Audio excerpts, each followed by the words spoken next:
제가 강단에서는 오후 예배 시간에는 에베소서 말씀을 계속 나누고 있습니다.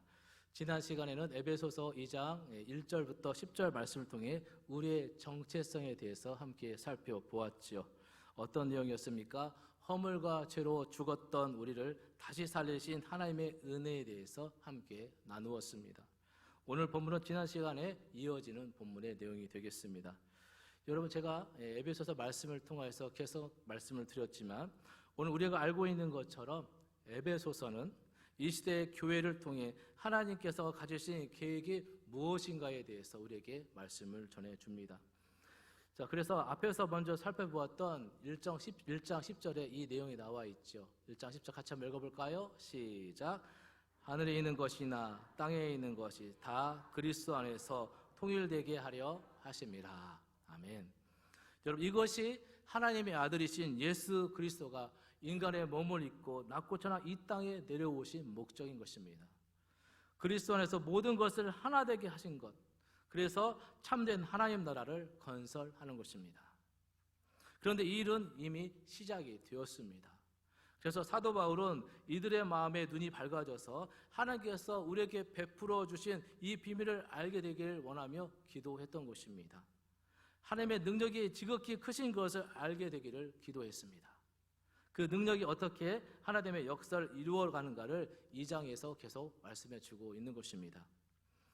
우선 우리는 지난 시간에 보았던 2장의 첫 부분, 즉 1절부터 10절까지 이 말씀과 오늘 본문 11절부터 22절의 주제를 정확히 이해를 할 필요가 있습니다. 여러분, 1절에서 10절에서도 그때와 이제가 등장하고 있고요, 11절에서 22절에서도 그때와 이제가 등장하고 있습니다. 일단 지난 시간에 살펴보았던 1절에서 10절에서 나오는 그때는 구원 밖에 있었던 때입니다. 그리고 11절부터 22절에서 그때는 구원 밖이긴 하지만 강조점이 조금 다릅니다. 자, 1절부터 10절은 하나님의 은혜로 받은 구원, 즉 하나님의 선물로서 구원을 강조한다면 11절부터 22절은 이방인이었던 에베소 성도들이 구원을 받아 이제 이방인과 유대인이 그리스도 안에서 함께 지어져 가는 성전임을 강조해 줍니다. 자, 다시 말하면 1절부터 10절이 구원의 문제라면 오늘 본문 11절부터 22절은 구원받은 성도들이 이루는 하나님의 새로운 사회에 대해서 말씀해 주고 있는 것입니다. 자, 즉 교회는 이방인과 유대인으로서 서로 차별할 수 없고 차별해서도 안 되는 하나님 나라의 새로운 권석이며 함께 지어져가는 성전이라는 것이 핵심적인 내용입니다. 자, 오늘 보려면 11절, 12절 말씀을 한번 먼저 읽어보도록 할까요? 시작. 그러므로 생각하라. 너희는 그때에 육체로 이방인이요 손으로 육체에 행한 할례당이라 칭하는 자들에게 무할례당이라 칭함을 받는 자들이라.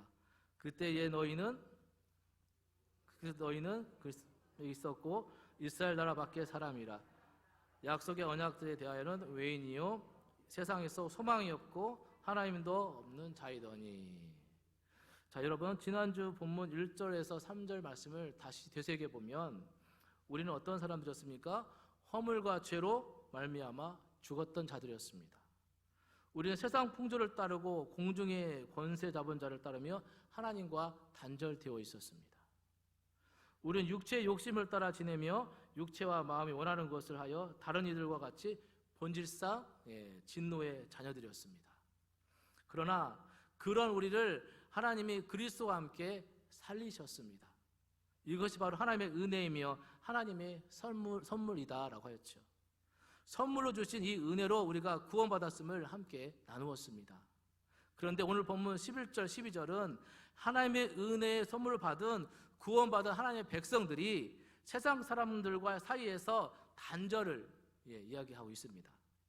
다시 말하면 하나님을 알지 못하는 인간들이 만들어 놓은 잘못된 사고방식들이 서로를 소외시켰습니다. 서로 간에 깊은 담이 생긴 것입니다. 그런데 그 담을 누가 하셨습니까? 예수님께서 하신 것이죠. 여러분, 우리 성경에는 나타나 있지 않지만 헬라 원문을 보면 13절 앞에는 그러다라는 접속사가 들어 있습니다.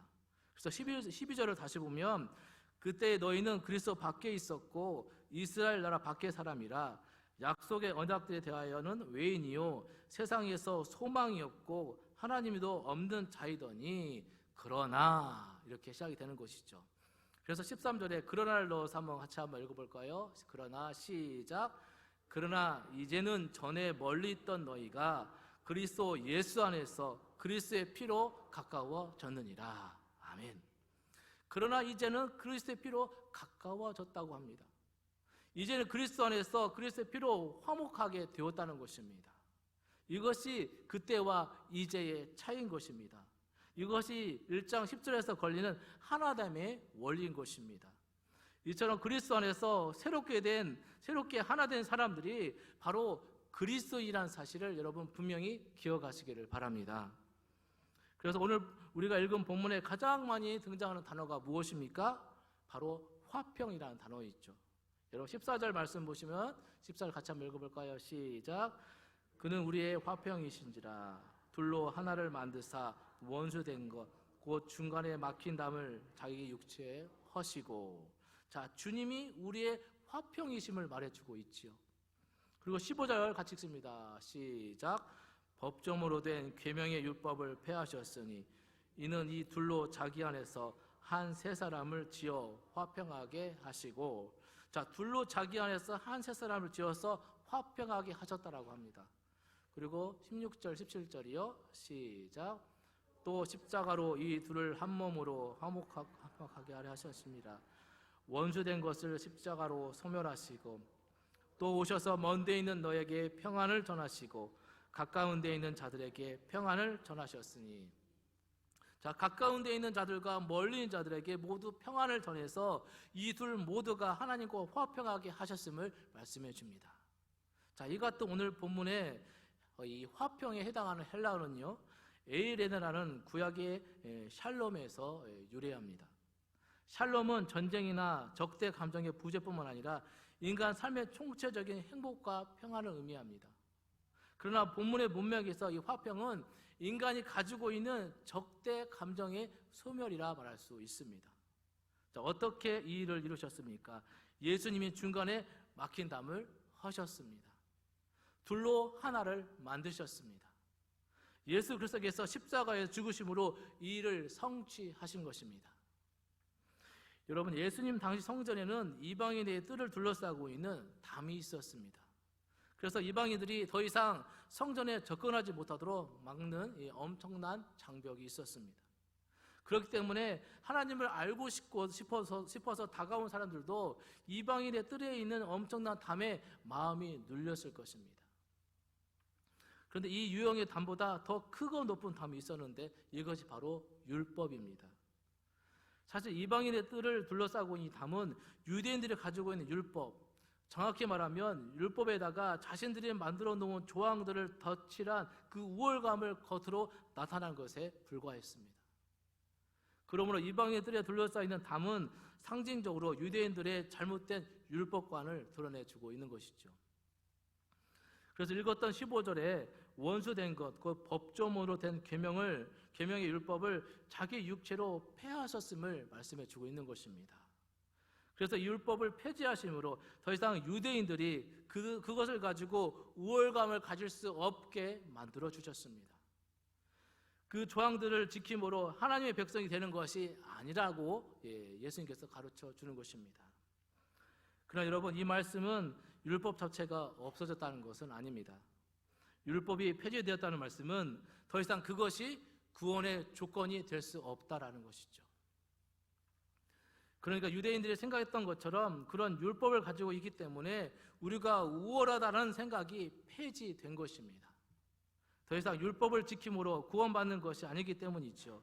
이를 위해 화평을 우리에게 선물로 주신 것입니다. 그런데 이 의문에 속한 율법을 폐지하는 방법이 무엇입니까? 그것이 바로 십자가의 은혜인 줄 믿으시기 바랍니다. 다시 말해서 율법이 가지고 있는 이 속죄의 제사를 주님이 십자가에서 대신 지어 주신 것입니다. 율법의 요구를 주님이 한꺼번에 다 짊어지셨습니다. 그리고 십자가에서 죽으셨습니다. 그래서 사람들은 더 이상 율법에 매여서 신앙생활을 하는 것이 아니라 그리스도께서 대신 지어주신 대신 율법을 만족시켜 주시고 죄에 대해서 만족시키신 사실을 믿음으로 의롭다고 칭해지게 된 것입니다. 이것이 바로 죄로 말미암아 깨어진 인간관계를 그리스도의 십자가로 해결해 주신 것입니다. 그래서 그 십자가를 통해 우리에게 참 평안을 선물로 주신 것이죠. 이 평안은 하나님과 깨어진 관계로 말미암아 인간들이 가지고 있었던 근본적인 불안의 문제, 죄의 문제를 해결받음으로 말미암는 참된 평안인 줄 여러분 믿으시기 바랍니다. 그러면 예수 그리스도께서 피값으로 지불하시고 새롭게 이룬 이 하나님의 새로운 사회에서 이방인인 에베소 성도들은 이제 어떤 사람이 된 것입니까? 여러분 19절 말씀 같이 한번 읽어볼까요? 19절 시작. 그러므로 이제부터 너희는 외인도 아니요 나그네도 아니요 오직 성도들과 동일한 시민이요 하나님의 권속이라. 아멘. 자, 여기 외인이란 말의 헬라어 크세노이는요 낯선 사람을 말합니다. 우리 정서로 말하면 손님이란 뜻이죠. 손님은 손님인데 전혀 모르는 낯선 손님을 말하는 것입니다. 그리고 뒤에 나그네란 말인 파로이코이라는 단어는 외국인 혹은 불법 체류자를 의미하는 단어입니다. 그러니까 외인도 아니요 나그네도 아니란 말은 주님이 화평의 공동체를 십자가를 통해서 이루셨기 때문에 에베소에 있는 너희 그리스도인들이 이제 더 이상 떠돌아다니는 외인도 아니고 불법 체류자가 아니라는 것입니다. 이제 이방인이라는 신분이 전혀 문제가 되지 않는다는 것이죠. 이 표현들은 뒤에 시민이라는 말과 권속이란 말로 부연 설명이 되어집니다. 그러면 이제 그들이 어떤 신분이 됩니까? 성도들과 동일한 하나님 나라 시민이 된 것입니다. 이는 세상에서 하나님 사람들로 구별된 사람들을 말하는 것이죠. 이 말은 교회를 시민권의 차원에서 설명한 것입니다.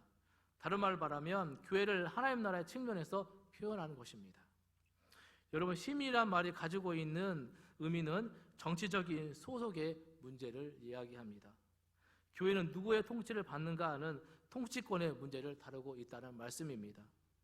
따라서 성도들과 동일한 시민이란 말은 성도들이 세상과는 다른 시민권을 가지고 있다는 말이 되는 것이죠. 여러분 성도들은 누구입니까? 하나님 나라의 시민권자를 말하는 것입니다. 이제 이방인이었던 에베소 성도들도 예수 그리스도 안에서 하나님 나라 시민권자가 되었다는 설명인 것이죠. 그리고 오늘 우리도 이방인이었습니다. 오늘 이방인이었던 우리들도 예수 그리스도로 말미암아 하나님 나라 시민권자가 된 줄 믿으시기 바랍니다. 또한 에베소에 있는 이방인들이 예수 그리스도의 피로 화목하게 되었을 때 그들이 이제 하나님 나라 가족이 되었습니다. 이것이 권속이라는 말씀인 것이죠. 하나님의 가족의 일원이 되었다는 말씀입니다. 우리는 이방인이어서 막힌 담으로 말미암아 서로 가족이 될 수 없었습니다. 그러나 예수 그리스도 안에서 성도가 되었고 시민이 되었고 주 안에 한 가족이 되었습니다. 여러분 믿으십니까? 옆에 분 바라보시고 인사합시다. 당신은 나의 가족입니다. 예. 여러분 가족들을 사랑하십니까? 안 사랑하시는 것 같아요. 여러분 가족을 사랑하십니까?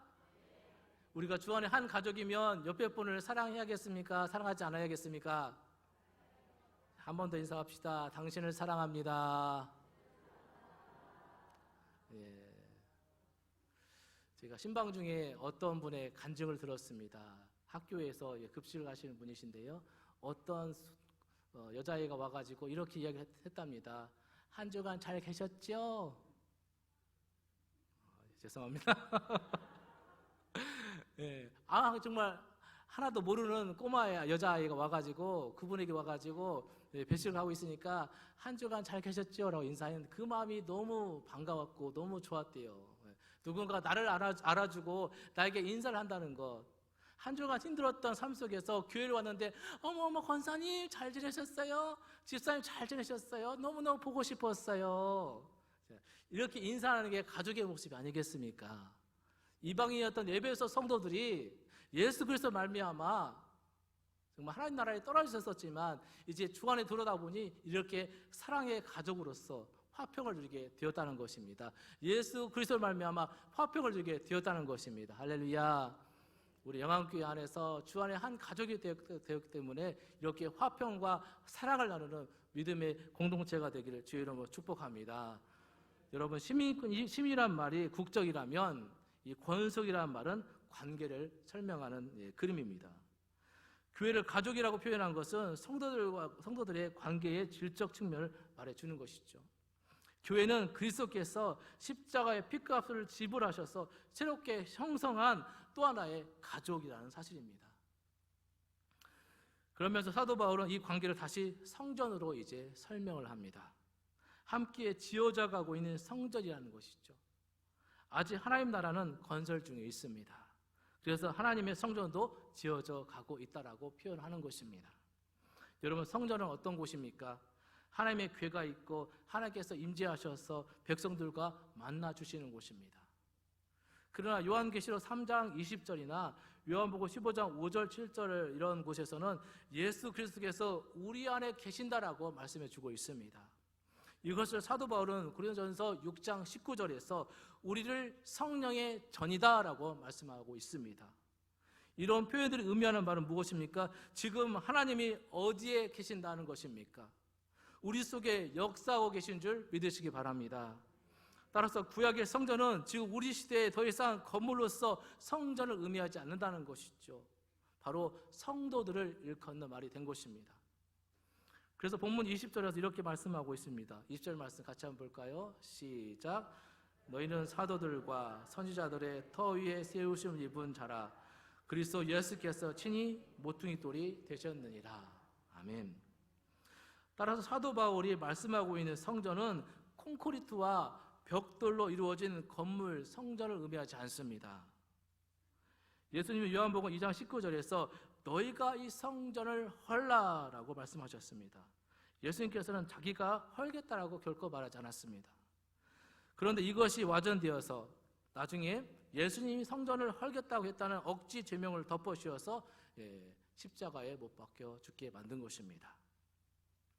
그래서 이것을 예수님은 요한복음 2장 21절 22절에서 이렇게 말씀하시죠. 같이 한번 읽어볼까요? 시작. 그러나 예수는 성전된 자기 육체를 가리켜 말씀하신 것이다. 죽은 자 가운데서 살아나신 후에야 제자들이 이 말씀하신 것을 기억하고 성경과 예수께서 하신 말씀을 믿었더라. 아멘. 이처럼 여기서 그들이 허는 성전은 예루살렘 돌로 지어진 성전이 아닙니다. 예수님을 지칭하는 것입니다. 이 말은 너희가 나를 죽일 것이라는 말씀인 것이죠. 그러면 내가 사흘 동안 일으키라고 하심으로 사흘 후에 부활하실 것을 말씀해 주는 것입니다. 그리고 제자들도 그것을 모르고 있다가 부활하신 후에 깨달았다라고 설명하고 있습니다. 여러분, 정리를 해보면 구약의 성전, 즉 하나님의 임재의 상징으로 존재했던 성전은 이제 신약의 성전, 즉 예수 그리스도를 예표하는 그림자에 불과한다는 것입니다. 그 예수님께서 우리 안에 내주하시고 교회의 머리가 되어 주십니다. 그래서 우리 또한 이제 성전이 된 것입니다. 그래서 성도들의 몸이 이제 교회가 되는 것이고 우리들이 성전이 된 것입니다. 자, 이것이 대단히 중요한 개념입니다, 여러분. 자, 이걸 사도 바울은 22절에서 이렇게 이야기하죠. 22절 같이 읽을까요? 22절 시작. 너희도 성령 안에서 하나님이 거하실 초소가 되기 위하여 그리스도 예수 안에서 함께 지어져 가느니라. 아멘. 하나님의 초소라는 의미심장한 이 단어를 사용했던 것입니다. 그리고 이 건물을 짓는데 예수님께서 모퉁이돌, 머릿돌, 즉 기초석이 되셨다라고 했습니다. 그렇게 예수 그리스도께서 모퉁이돌이 되신 성전은 이제 건물마다 서로 연결하여 주 안에서 성전이 되어가는 중에 있는 것입니다. 이 성전은 아직 공사 중이라는 말씀인 것이죠. 예수님께서 모퉁이돌이 되시고 사도와 선지자들의 기초를 놓은 이 하나님의 성전, 교회는 아직도 우리를 통해서 지어져 가고 있습니다. 그래서 또 하나의 중요한 개념이 바로 21절에 연결하여라는 단어인 것이죠. 21절 읽어볼까요? 시작. 그 안에서 건물마다 서로 연결하여 주 안에서 성전이 되어가고. 아멘. 여러분, 도미노 블록을 쌓다가 한 개의 블록을 잘못 놓으면 어떻게 됩니까? 전체가 와르르르 무너져 버리죠. 공사장에서 벽돌을 쌓는데 서로 교차해서 이렇게 올라가는데요. 기초돌부터 잘못 올라가면 건물이 완성되지 않습니다. 하나라도 잘못 놓으면 건물 전체가 영향을 받습니다.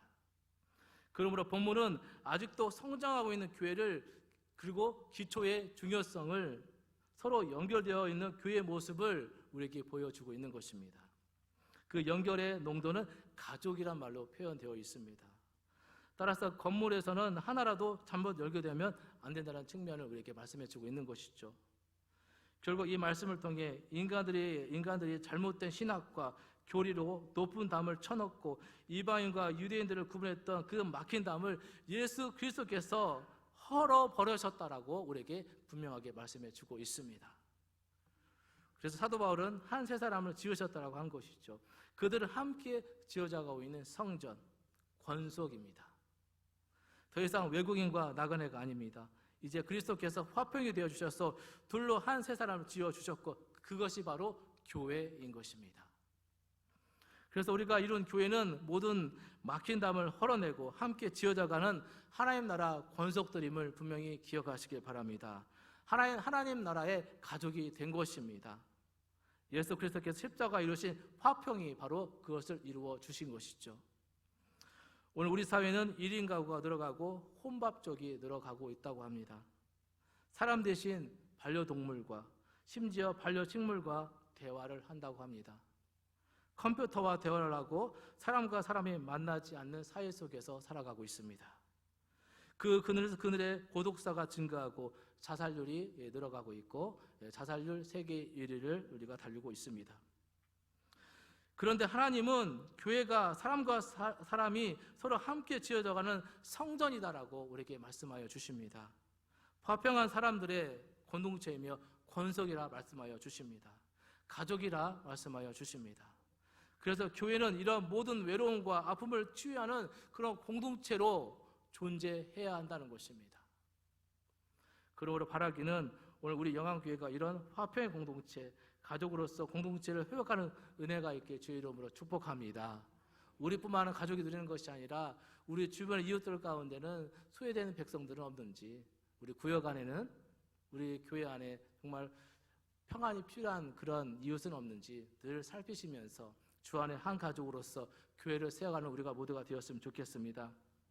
오늘 여러분을 통해서 이 시대의 참된 화평과 소망을 나타내는 주의 몸된 교회를 이루어가시는 복된 교회, 복된 성도들이 다 되시기를 주님의 이름으로 간절히 축원합니다. 축원합니다.